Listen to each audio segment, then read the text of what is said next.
En la década de los 50, los contactados hablaban de seres venidos de planetas de nuestro sistema solar. Actualmente parece que esto no sería posible, pero ¿y si realmente no conociéramos toda la verdad? George Adamski posiblemente sea el contactado más célebre de todo el siglo XX.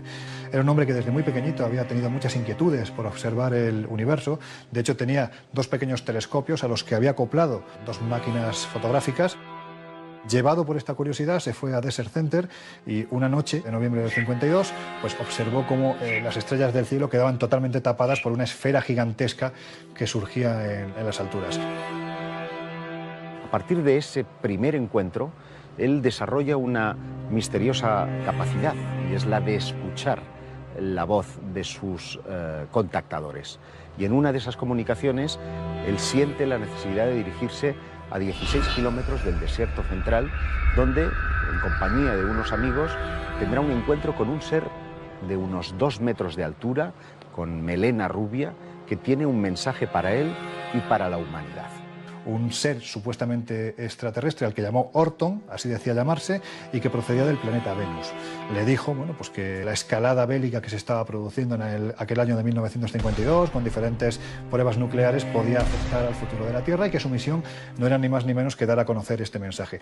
Cuidado con las guerras, cuidado con las armas nucleares, porque pueden destruir no solo vuestro mundo, sino afectar al mundo del que provenimos.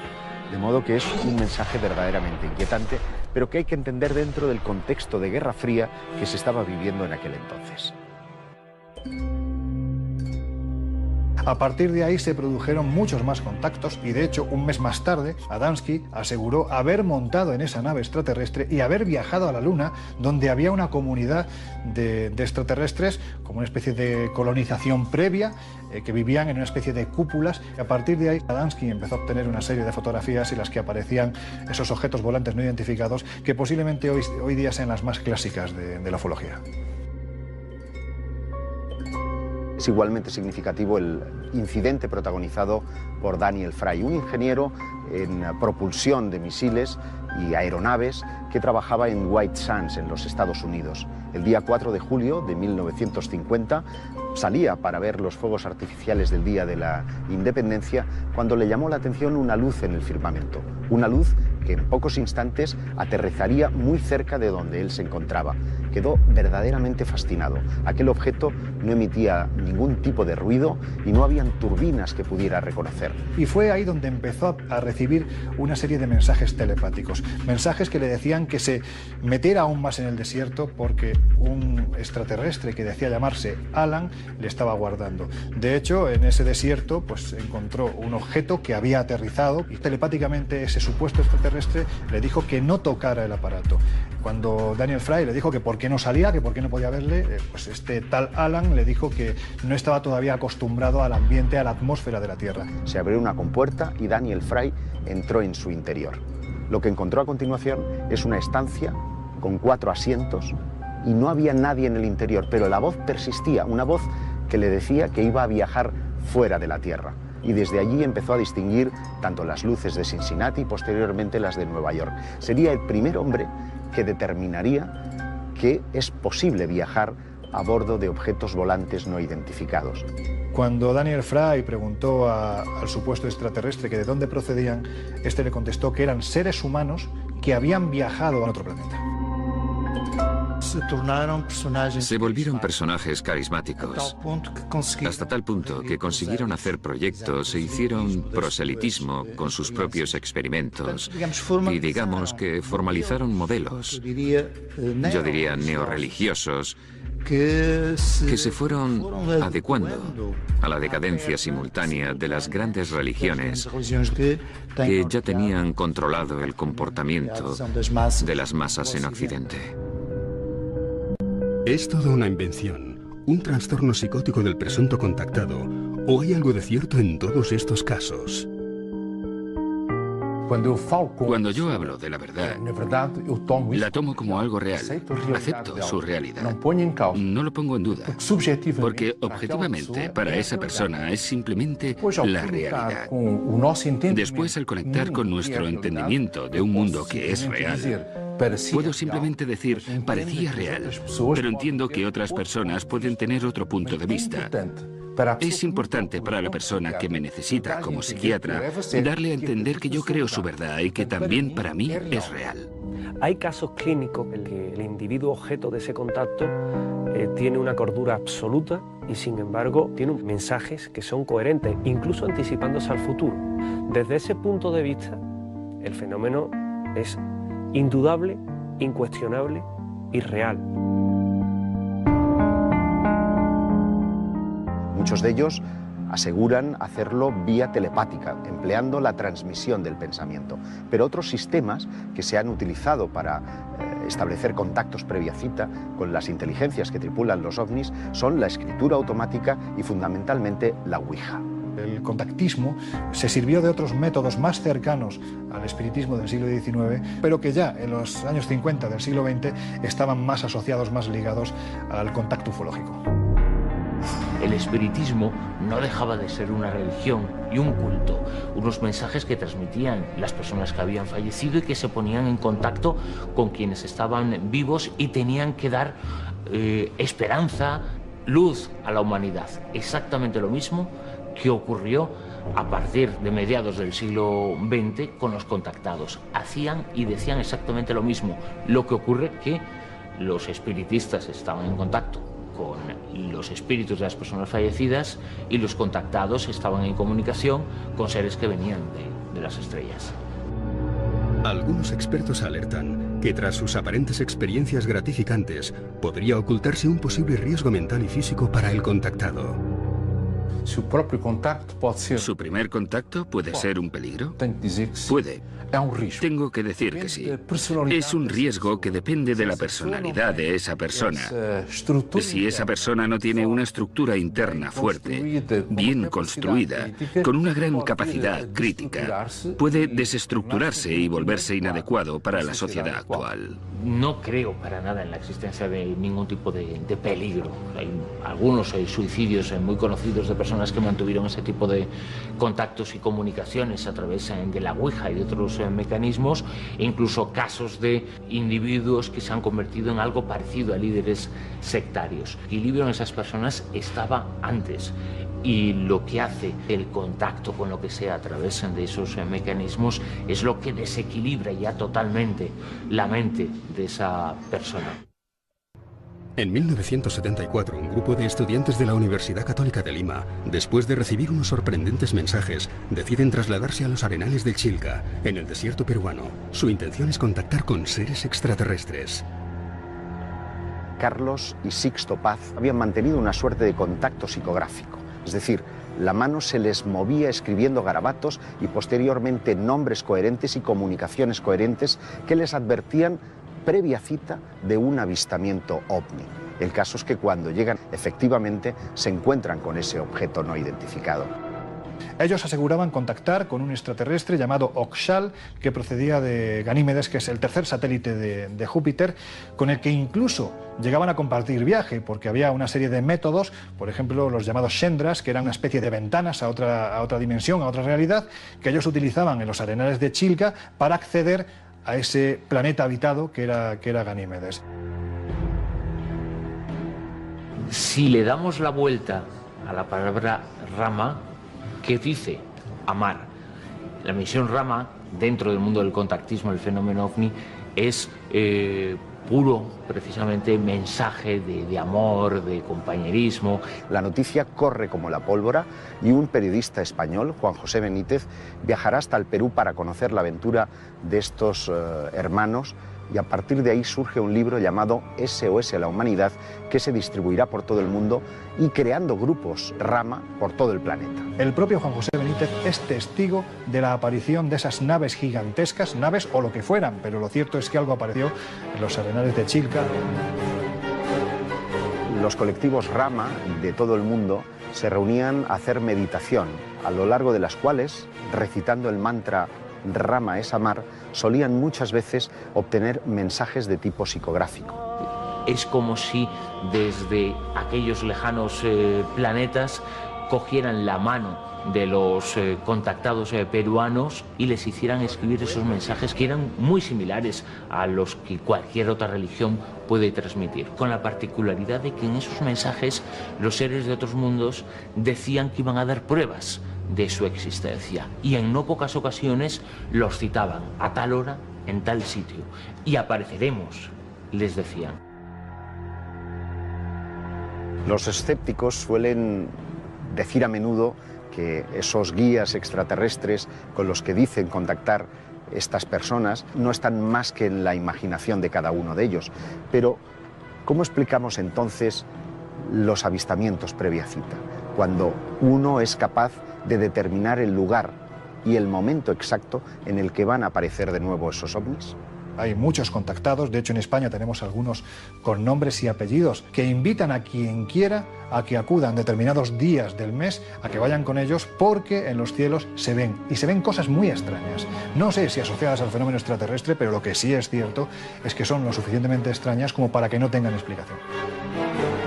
Esos sucesos ocurrían y en alguna ocasión se llegaron a fotografiar esos artefactos en el desierto de Chilca y en otros lugares en Perú, en donde les habían comentado y les habían dicho esos seres a través de la escritura automática que iban a aparecer.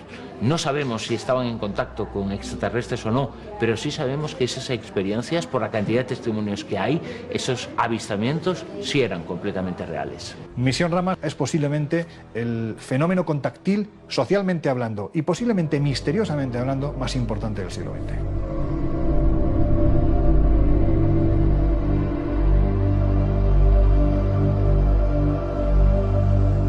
De nuevo, los contactados parecen remitirnos a lugares específicos que denominamos zonas calientes y que parecen coincidir con lugares sagrados del pasado, enclaves donde las civilizaciones antiguas constituyeron sus templos o construyeron iglesias, porque parecen indicar que debían de ser importantes para los dioses. Pienso que hay lugares más propicios que otros, dependiendo de los seres que mantengan contacto. Y esos lugares son muchas veces puertas de comunicación entre un plano y otro plano. Y por tanto, esos vértices de comunicación, digámoslo así, determinan una mayor o menor facilidad de contacto. Un contactado puede estar en varios lugares.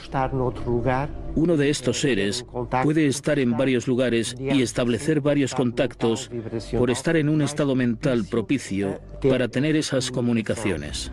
En la península ibérica existen ciertos lugares donde los supuestos contactos con extraterrestres son muy relevantes. La montaña de Montserrat en Barcelona es uno de ellos. Desde hace 30 años se viene repitiendo un acontecimiento singular. El protagonista de este caso es un contactado llamado Luis José Grifol. En el año 1977 era un profesor mercantil que estaba asomado a la terraza de su casa en Montgat, en Barcelona, cuando de repente sobre la vertical de su casa atravesó un objeto luminoso que se perdía en el horizonte del Mediterráneo. A partir de ese instante, un hombre que no le interesaba para nada lo referente al fenómeno ovni ni al fenómeno extraterrestre, pues decidió indagar un poquito más hasta que el 11 de marzo de 1979 fue con su esposa a Montserrat. Ese día, para él, la certeza de que estaba siendo contactado por una inteligencia de otro planeta fue absolutamente real. En los cielos de Montserrat se empezaron a ver luces que bailaban al son de prácticamente las preguntas que realizaba Grifol. Desde ese día, desde marzo de 1979, todos los 11 de cada mes, incluso hoy en día, son cientos las personas que acompañan a Grifol a Montserrat para observar los cielos y atender a lo que allí ocurre. Yo puedo decir que he estado con Grifol en Montserrat, cuando él decía en un momento determinado, en unos minutos vamos a ver unos objetos que se mueven en el cielo en esta dirección, van a seguir esta vertical. Hay que decir que minutos después eso se producía. Y yo lo he visto. Que realmente esté ante un contacto extraterrestre no lo sé, pero lo que sí es cierto es que hay algo en este lugar verdaderamente extraño que de una forma u otra Grifol es capaz de controlar. El caso de la Sierra de la Garduña es interesante por lo siguiente. En los años 70 hay un señor llamado Américo Duarte que vivía en Lisboa y tiene un episodio denominado Missing Time. Él va al volante de su coche y a cierta altura no se acuerda de nada más y se despierta en una población que no conoce, Garduña. Decide dormir en este sitio y en su coche ocurren una serie de fenómenos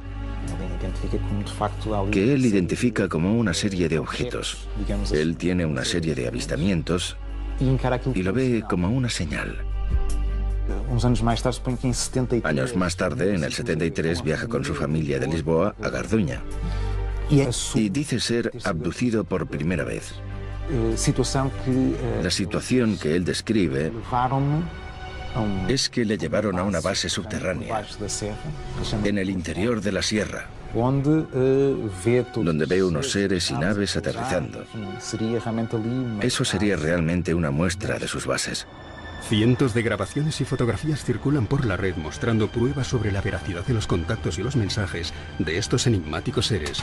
Muchas parecen torpes montajes, pero hay otras que son del todo inquietantes. Hoy en día cualquiera con un teléfono móvil puede grabar, además con calidad, lo que está viendo en los cielos. Y hay que decir que sí hay grabaciones verdaderamente extrañas que de momento no tienen explicación. Hay muchas fotografías y vídeos para probar los supuestos contactos. La gran incógnita es que ese tipo de eventos y ese tipo de sucesos se produce.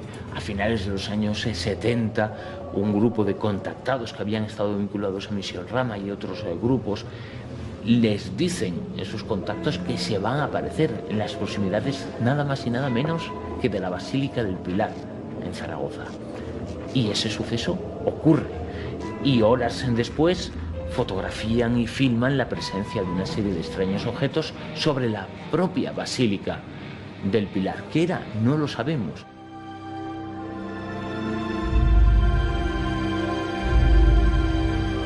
El suizo Billy Meier posiblemente haya pasado a la historia del contactismo por ser una de las personas que más volumen fotográfico, más pruebas incluso físicas procedente de estas supuestas naves extraterrestres que además vendrían de las Pléyades, del sistema de las Pléyades. De hecho, él califica a esos extraterrestres como los Pleyarén.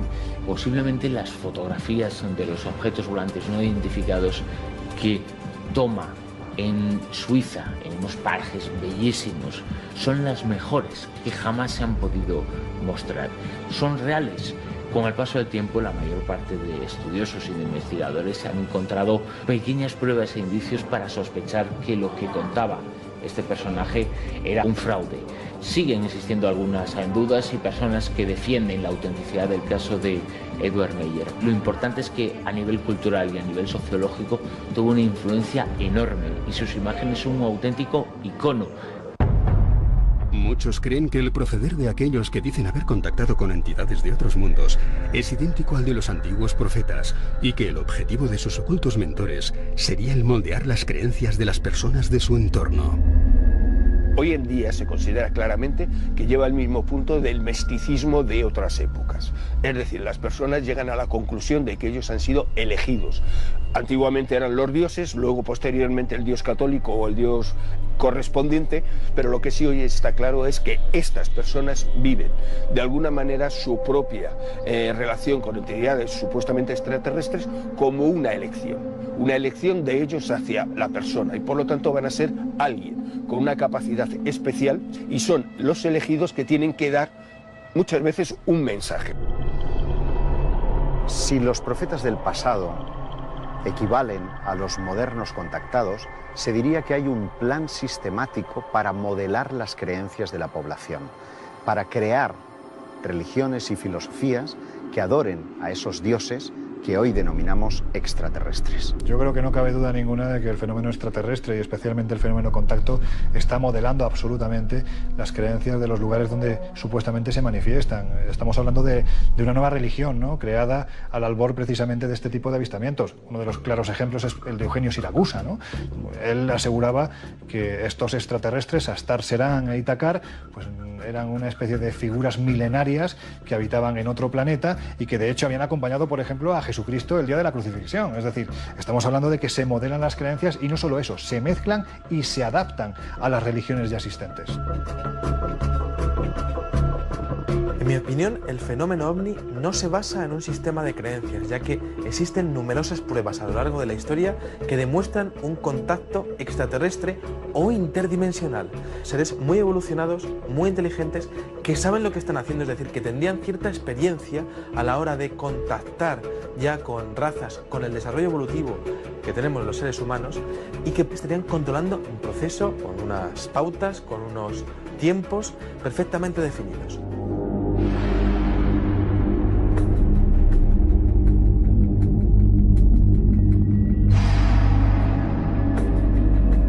Bueno, existen cientos, incluso miles y miles de casos de contactos extraterrestres en la historia. Ahora mismo me viene a la cabeza, por ejemplo, una especie de grabado de la ciudad de Nuremberg del año 1561, en donde se expone un gran mosaico de objetos voladores no identificados sobre el cielo de la capital alemana.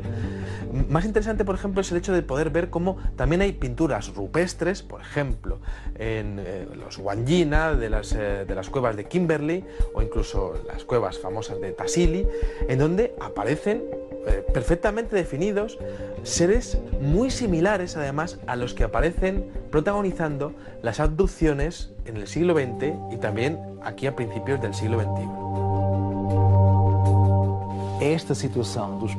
Esta característica de los contactos puede en efecto tener que ver con las religiones, pero también puede ser vista como una nueva religión desde varias perspectivas. O sea, podría haber habido contactos en el pasado que llevasen a personas a interpretar a esas entidades como maestros y por tanto recibieron sus enseñanzas o percibieron que fueron creados por ellos. Y esto originó las distintas religiones. Todo esto tiene una base común, es verdad. Hay un Dios creador. Nosotros fuimos creados por alguien. Y también es verdad que pueda ser la parte filosófica de una nueva religión y aportar una nueva sabiduría y una nueva conciencia. Diferentes objetos voladores no identificados, muy similares a los que se ven a día de hoy en los cielos de las ciudades de nuestro planeta, pues ya aparecen en el siglo XVI. Pero si nos remontamos, por ejemplo, a la antigua Sumeria, vemos continuamente dioses que están bajando, que están interaccionando con los seres humanos, y son dioses que tienen una tecnología, que pueden hacer grandes hazañas en el campo científico. No estamos hablando de algo relacionado con la espiritualidad, para nada. Esos seres son físicos y las hazañas que están mostrando toda la mitología de los sumerios son reales. Una de las constantes del mensaje de los contactados es su trasfondo mesiánico. Parece que su mensaje nada tiene que ver con fórmulas matemáticas ni con sistemas de propulsión, sino que parecen restringirse a un aspecto mucho más mundano, mucho más cercano al ser humano, el trasfondo espiritual. Realmente en nuestra cultura y en todas las culturas previas a nosotros, esas personas elegidas organizan dentro de su propio inconsciente su mensaje divino o extraterrestre, en este caso, en el cual la espiritualidad es lo único importante. Un mensaje técnico tiene un inconveniente, hay que demostrarlo, cosa que en un mensaje místico nunca existe. Por lo tanto, es más fácil para ellos dar ese mensaje y que los demás lo acepten.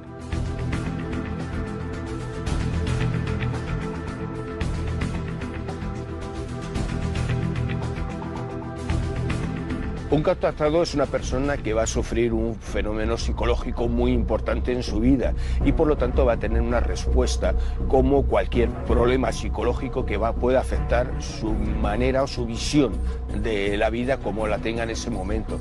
Así tenemos que él va a pasar como cinco etapas establecidas, que serían lo primero una negación de ese fenómeno porque él no entiende por qué le ha pasado a él.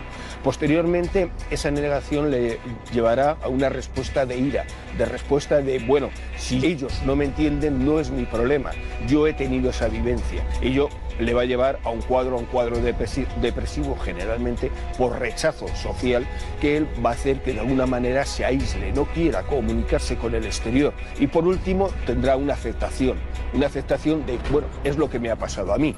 Ese es el momento en el cual el contactado sale a la luz. Y entonces se empieza a encontrar gente que de alguna manera apoya y entiende lo que él cuenta. Todo este proceso hace que, de alguna manera, él poco a poco, cada vez más, se convenza de que su propia experiencia es auténtica. Contactar con un cuerpo extraño en nuestra sociedad sugiere estar contagiado por una especie de enfermedad, una epidemia que súbitamente le afecta. Por tanto, desde este punto de vista, es un problema de patología social. Es algo que no encaja en el perfil de la normalidad. Está fuera de la norma. Está en contra, digamos, de lo dispuesto por los valores establecidos por nosotros. Y por tanto, es algo que yo entiendo y comprendo haciendo un esfuerzo en ese sentido. El gran problema, el drama íntimo, es concretamente la experiencia entre el que contacta y el contactado. Parece ser que cuando se establece un supuesto contacto, la comunicación se lleva a cabo a través de la mente, pero a veces ocurren hechos insólitos. Concretamente en 1962, cuando un singular personaje llamado Fernando Sesma recibe una llamada de un supuesto extraterrestre.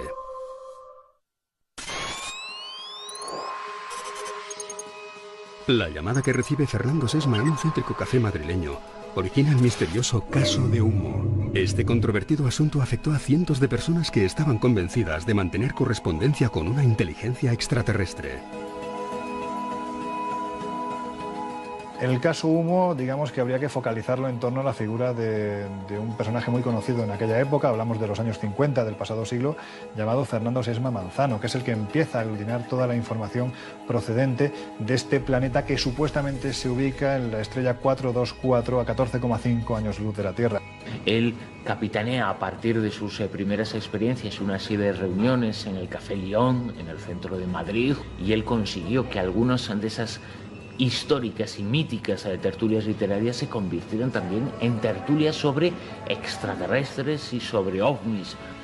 Principalmente lo que recibe son informes de un alto contenido matemático, astronómico, físico. Una serie de supuestos mensajes que a través de cartas con una capacitación y preparación técnica y filosófica extraordinaria que se transmiten y que reciben un núcleo muy importante de personas de Madrid y de otras partes de España, aunque luego el fenómeno se extendió a otras partes del mundo. Y luego había básicamente muchas llamadas telefónicas con una voz distorsionada de los sumitas que han quedado grabadas. Preguntan. ¿Son hermanos? ¿A sus hermanos? Sí. ¿Reunidos? Tenían una preparación, una calidad documental, informativa, filosófica, religiosa tan importante y un fondo tan sólido que es lo que llevó y catapultó al fenómeno Humo a que fuera conocido en todo el planeta. A partir de ahí se produce un contacto previa cita, se fotografían una serie de naves en San José de Valderas, encima de los castillos de los marqueses de Valderas, que posteriormente se han demostrado, o hay quien defiende, que realmente nos encontramos ante un montaje. Pero verdaderamente el caso Humo posiblemente sea el suceso ovni más internacional de la historia de España y posiblemente de la historia, ufológicamente hablando, del planeta Tierra. No se sabía quién estaba detrás, pero logró hacer creer la autenticidad de esos mensajes a decenas y a cientos de personas que recibían esas cartas. El controvertido Afer Humo fue originado un siniestro personaje, José Luis Jordán Peña, un parapsicólogo madrileño, y él decía que era para elaborar un estudio psicológico sobre este tipo de creencias, que es lo que generaba en las personas. Hace un año podía entrevistar a Jordán Peña. En su domicilio aseguraba que él tuvo relación con 3 servicios secretos, pero que nunca diría cuáles son porque peligraba su vida: la CIA, KGB y Mossad. Yo estoy convencido que la trama Humo que organizó Jordán Peña tenía una ayuda oficial, porque es imposible que nadie tuviera el operativo para mandar tantos comunicados por carta desde tantos países. Parece que detrás de ese controvertido asunto estarían los servicios secretos rusos, que estarían ejerciendo una especie de experimento de control mental sobre una parte de la población española, concretamente sobre los creyentes de ovnis. Esto es lo que se ha dicho para explicar el asunto humo, aunque no todo el mundo está de acuerdo, puesto que son miles, millones las personas que siguen este caso en todo el planeta, y además hay múltiples avistamientos que se han producido en otras partes del planeta donde esa supuesta nave extraterrestre posee el símbolo que sería una especie de H con una cruz en medio. Año 1977, sur de Inglaterra. Es la hora del telediario y, como todas las noches, muchos de sus ciudadanos están atentos a sus televisores. De repente hay una interferencia en la imagen que se deja de ver. Y aparece una voz en un tono como metálico. This is the voice of Allah, representative of the Ashtar Galactic Command, speaking to you. For many years you have seen us as lights in the skies. We speak to you now. Levanta muchas dudas de cómo ha sido posible que alguien lo hiciera. De si fue un fraude, pero ¿cómo alguien pudo conseguir esto en 1977? Nunca se ha sabido y se produjo en 5 emisoras diferentes. Los espectadores no conseguían ver la imagen porque estaba distorsionada. Solo veían rayas y ruidos en la pantalla y solo podían oír esa voz metálica transmitiendo el mensaje durante más o menos 10 minutos. Nunca se ha conseguido saber el origen de ese mensaje, pero es interesante porque una vez más usaron un medio de comunicación terrestre para anunciarse o contactar.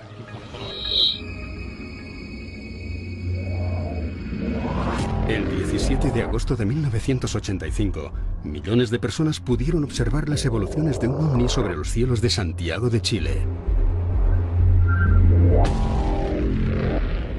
La televisión nacional retransmitió en directo la presencia de ese objeto. Los astrónomos del cerro chileno tuvieron oportunidad incluso de acercar sus aparatos de observación para precisar que se trataba de un platillo volante con una especie de antena que zigzagueaba en su parte trasera. Para la mayoría se trató de un artefacto de procedencia desconocida, pero un grupo de radioaficionados estaba convencido de que aquel avistamiento era la confirmación a una serie de contactos que venían produciéndose desde tiempo atrás y que tenían que ver con una comunidad extraterrestre que ya habría llegado a nuestro planeta y habría habitado en la isla Friendship, situada al sur del archipiélago de Chonos, en Chile. Capturaban, tipo abducción, a personas que se llevaban a la isla para trabajar con ellos y sobre todo para curarles de determinadas enfermedades. Como los antiguos apóstoles estarían buscando a personajes que le harían de emisarios de su mensaje y definitivamente perderíamos su contacto unos años más tarde. Desde entonces no se ha vuelto a tener ninguna transmisión por radio.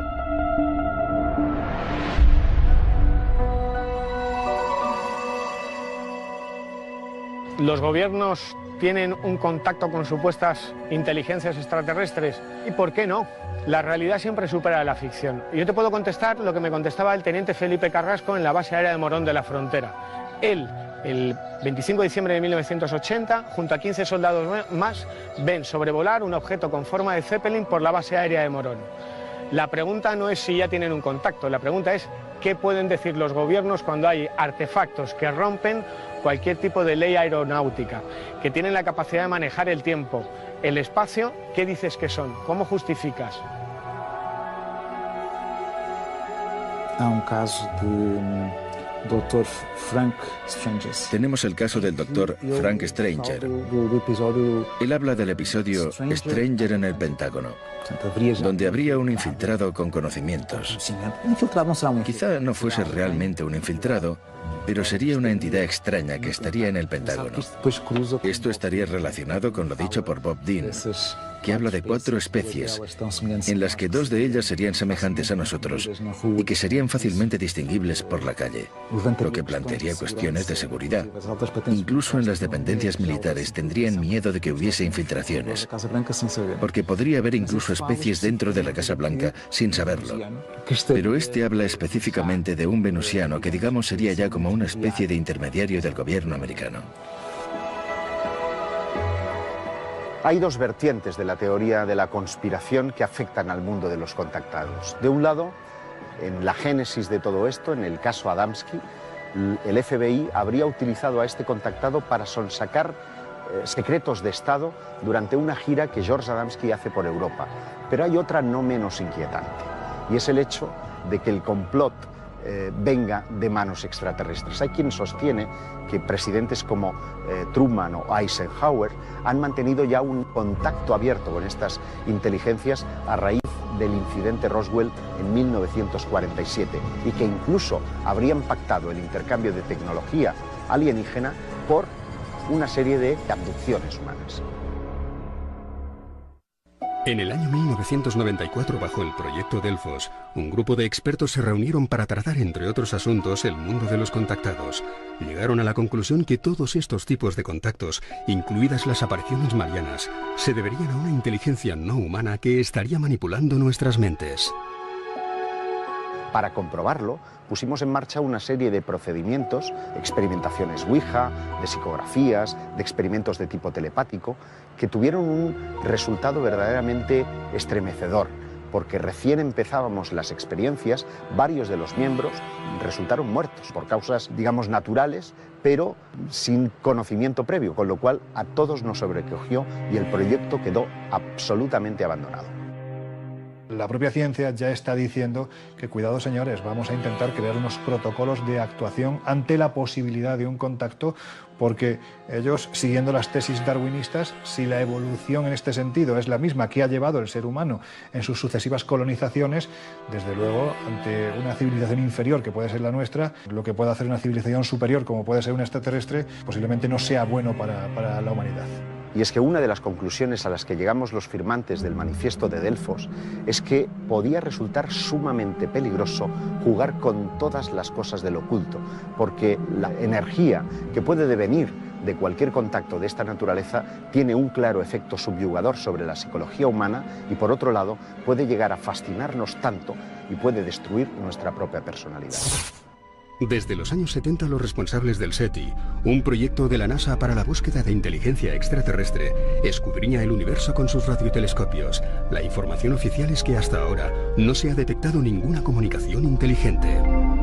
Evidentemente, si los investigadores del SETI hubiesen recibido algún tipo de señal por parte de un pueblo inteligente que estuviese intentando contactar con la Tierra, lo normal sería pasar numerosos filtros de seguridad.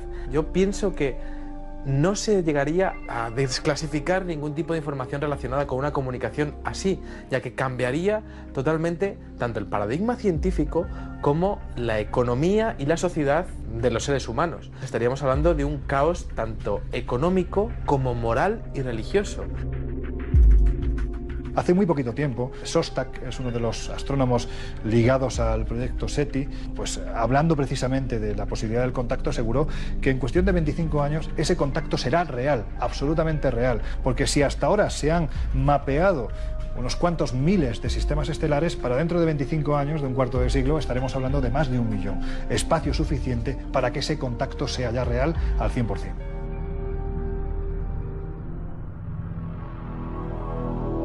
Puede parecer una contradicción. Estamos gastando grandes presupuestos en tecnología, en antenas, en técnicos e ingenieros para captar señales del cosmos y resulta que los contactados llevan años, si no siglos o milenios, diciendo que contactan con entidades no humanas e invisibles. Claro, la pregunta es, ¿esas entidades están dentro de nuestro universo visible? ¿Vienen de otra dimensión? ¿Vienen de otro lugar que no es el universo? Bueno, ese es el misterio que habrá que resolver y que sin duda abre un montón de preguntas todavía por responder. Es cierto que existen personas que exponen que han sido contactadas a través de la telepatía por parte de seres o entidades extraterrestres en procesos de abducción.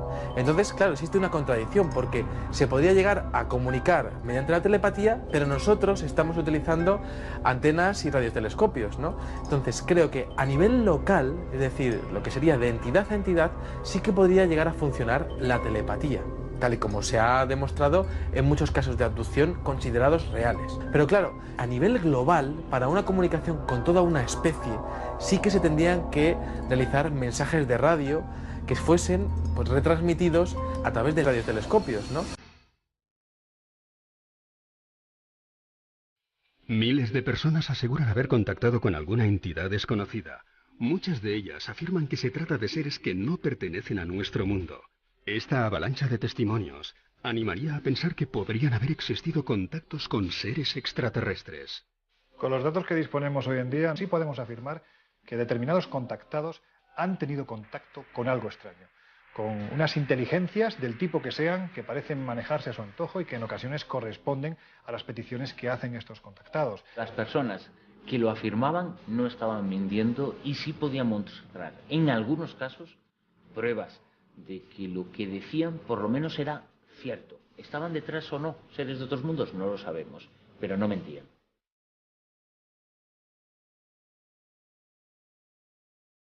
Podemos sentir la tentación de pensar que si yo fuera un extraterrestre, buscaría un interlocutor importante, como puede ser un político o un científico eminente, para intercambiar información.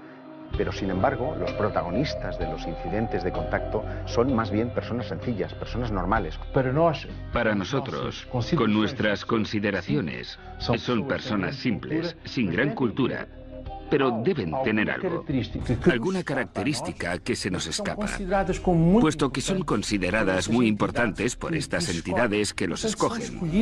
Por eso son elegidas, por algunas características que nosotros no sabemos apreciar y que no coinciden con el criterio que nosotros aplicamos en nuestra sociedad actual. Tal vez la respuesta resida en la evolución del propio contactado, porque se vuelven en personas notables después de esos acontecimientos, personas que en su entorno son capaces de influir de una forma importante. A lo mejor el plan es crear esa quinta columna, crear un ejército de personas con una conciencia distinta que prepare la llegada de los dioses de la antigüedad.